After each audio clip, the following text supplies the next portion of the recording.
Oasis Sport, Oasis Sport, Oasis Sport, Oasis Sport. Pour le titre de ce journal des sports, la 5e journée du championnat de la tente de football de Béni de mars et vendredi, Kapako a appelé à renforcer sa ligne d'attaque après sa contre-performance face aux équipes d'Oisha. Finale tournoi zonal de l'UNIFA qui vend Tony Talas explose le Congo-Brazzaville et offre la coupe à la République démocratique du Congo. Offert également et sur le plan international. Bienvenue à tous au détail. Impatient. Les mouvements et puis attention avec ce ballon pivot. Un moment émotionnel. Les smash. Les centres, il est au cordeau. Et la lourde frappe magistrale sous le lucarne, le but. Le but. Un moment. Oasis Sport, le sport dans toutes ses formes. Rémi Soumaïlu, le Perse Sabimois. Le football senior reprend ce vendredi 4 octobre 2024 à marge de la poursuite du championnat de la tente urbaine de football de Béni. Pour cette 5e journée, la dernière équipe au classement provisoire, le Renaissance, recevra le Simongaza qui revient d'un précieux succès à 4e journée face à San David.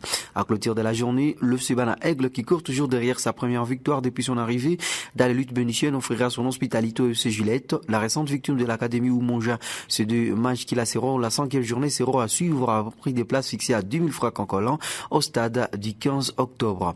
La Sekapako, qui représentera la région de Béni dans le championnat national de la 2e division, n'a pas répondu aux attentes des amateurs du ballon rond du chef-lieu du territoire de Béni. Opposés respectivement au CS Delta Force en aller-retour, au Semungano et au tout solide Aigle Jaune, le Mutuka Monene se revenit dans leur fief avec un piètre bilan. Interrogé à ces 6 gens, Papi Moulenga Lukeka, journaliste sportif à la radio Mungano de Usha, appelle le Mutuka Monene à un recrutement XXL avant les lassements du championnat national de la Ligue des Suivis.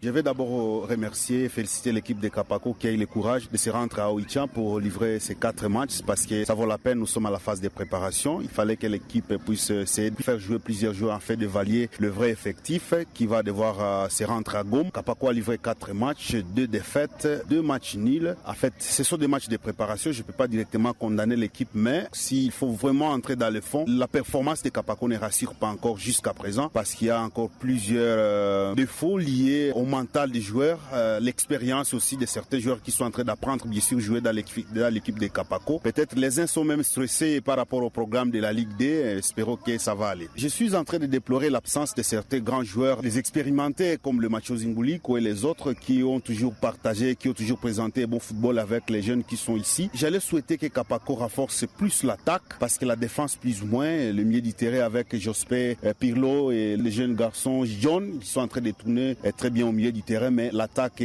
vraiment ne rassure pas parce que Kapako, sur les 4 matchs livrés, c'est difficile de voir l'équipe de Kapako agresser l'équipe adverse avec des tirs cadrés, c'est-à-dire c'est encore un défaut qu'il faudra corriger plutôt avant de se rendre à Goma. Un message que les comités directeurs de la Sekapako doivent prendre au sérieux pour éviter de faire de la figuration dans les championnats nationaux de la 2e division. Acrobatie, vitesse, technique. Oasis Sport. Le Léopard junior de la République démocratique du Congo a battu le Diable Rouge du Congo-Brazzaville de Bison 11 et jeudi 3 octobre 2024 au stade Alphonse Masson Madeba à finale du tournoi zonal de l'UNIFAC pour les éliminatoires de la Coupe du monde de Venta. Mostrier Tony Talas y a inscrit un doublé pour le fauve congolais, respectivement à la 6e et 52e minute du jeu, avant que les Brazzavillois réduisent le score à la 89e minute du jeu. Les poulots de Guy Boukassa remportent les trophées et prennent ensuite leur revanche après avoir été battus par les Diables Rouges 11-0 lors de la première journée de la phase des groupes. L'unique but de la rencontre a été inscrit par Moussavou, déjà c'était à la 28e minute du jeu. Pour rappel, l'RDC et les Congo-Brazzaville avaient déjà validé leur ticket qualificatif pour la phase finale de la Coupe du monde de Venta après avoir éliminé respectivement les Cameroun et la République centrafricaine en demi-finale. Mardi, le Gras Congo se qualifie pour la Coupe du monde de Venta 11 ans après sa dernière participation. Illico Cash League 1 connaît déjà un premier report avant le début même du championnat. En fait, Sa Majesté Sanga Balende n'a réussi à quitter Mbujimaï pour que les îles devraient affronter la Simba samedi 5 octobre 2024 au stade dur dans le cadre de la première journée. D'après plusieurs sources, ce voyage manqué est dû à la forte demande de vols disponibles et à la rénovation de la piste de l'aéroport de Bipemba. Ce dernier est fermé au trafic pendant 4 jours. de la semaine, soit du jeudi au dimanche. La RVA justifie cette décision qui est entrée en vigueur le 19 août par les soucis d'accélérer les travaux qui s'effectuent sur la piste aéroportière. De ce fait, beaucoup d'équipes auront des problèmes de déplacement, comme Sa Majesté Sanga Balende, qui n'a pas effectué le déplacement pour Kolwezi. Le secrétariat général des Sangs et Or de Mbujimaï s'emploie activement à faire face à la ligne à foot à fournir toutes les preuves requises dans le but d'obtenir gain de cause et de faire reporter cette rencontre. Quelques jours après son élimination de la Coupe de la Confédération de la CAF, l'AS Vita Club a dévoilé le nom de son nouvel entraîneur qui va conduire son effectif durant la saison sportive 2024-2025.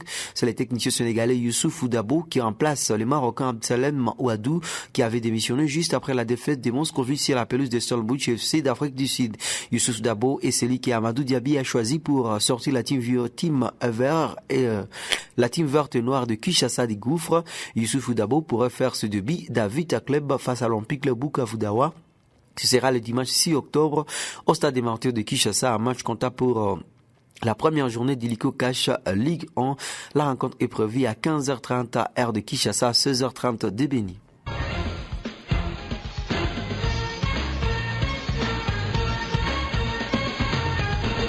Parlons boxe. Dans ce journal des sports, la République démocratique du Congo s'apprête à accueillir le championnat d'Afrique des nations de boxe. La tenue de ce dernier s'annonce attrayante à travers la confirmation et la préparation de divers pays qui vont y prendre part. La dite compétition ira du 14 au 27 octobre 2024 à Kinshasa, capitale de la République démocratique du Congo, soit dans 12 jours. 42 pays ont déjà confirmé leur participation d'après une annonce faite par la Fédération de boxe de la RDC au cours d'une conférence de presse tenue récemment à Kinshasa. La nation congolaise abrite plusieurs compétitions africaines de diverses disciplines sportives au cours de cette année. Une bonne organisation fera en sorte que la tenue de ce championnat d'Afrique des nations de boxe reste archivée dans les annales. Il suffit de noter que la liste finale de pays qui participeront à cette compétition sera connue le vendredi 2024 à travers une communication de la Fédération de boxe de la RDC vers le soir. Sur le plan international, ce jeudi, le sélectionneur Didier Deschamps a dévoilé sa liste pour le prochain match de l'équipe de France face à Israël le 10 octobre et la Belgique le 14 octobre. Dans les cadres de la Ligue des Nations, chez les gardiens, aucune surprise avec Brice Samba et Alphonse Areola pour épauler Mike Maignan. À de face, le patron de Bleu fait toujours confiance à la même base. Avec tout de même deux confirmations, Lucas Digne a été préféré à Ferland Mendy et Wesley Fofana convoqué, mais forfait en septembre. Reste le quatrième choix de Didier Deschamps en défense centrale. Toujours sans Adrien Rabion, pas encore prêt physiquement, les techniciens français récupèrent Eduardo Camavinga dans l'entrejeu, tout à rappeler Manu Koné alors que Matteo Guendouzi profite de l'absence de N'Golo Kanté blessé afin sur le plan offensif. Kylian Mbappé afin de poursuivre sa remise à forme à Madrid n'a pas été retenu avec la retraite internationale d'Antoine Griezmann. Deschamps revoit donc son secteur offensif avec les retours de Christopher Nkunku. Enfin, tempère du Real Madrid 2-0 mercredi à Ligue des Champions. Lille a réussi un énorme exploit. Enfin, le club nordiste a mis en terme une série des 36 matchs, toutes compétitions confondues, sa défaite de la Maison Blanche. Pour retrouver la trace en deux revers des hommes de Carlo Ancelotti, il fallait remonter au 8e de finale de la Coupe du Roi, perdu contre l'Atlético Madrid 2-4 après prolongation. C'était le 18 janvier dernier. C'est dire la performance exceptionnelle des Dogs. C'est la fin de ce journal des sports. Merci de nous avoir auditionnés. Merci d'avoir écouté ce journal. Vous pouvez le réécouter en visitant notre site internet www.radiooasis.cd. Jeune, ton avenir est plein d'espoir. Mais une seconde de plaisir sexuel peut le gâcher à jamais. Sois sage. Sage. Sage.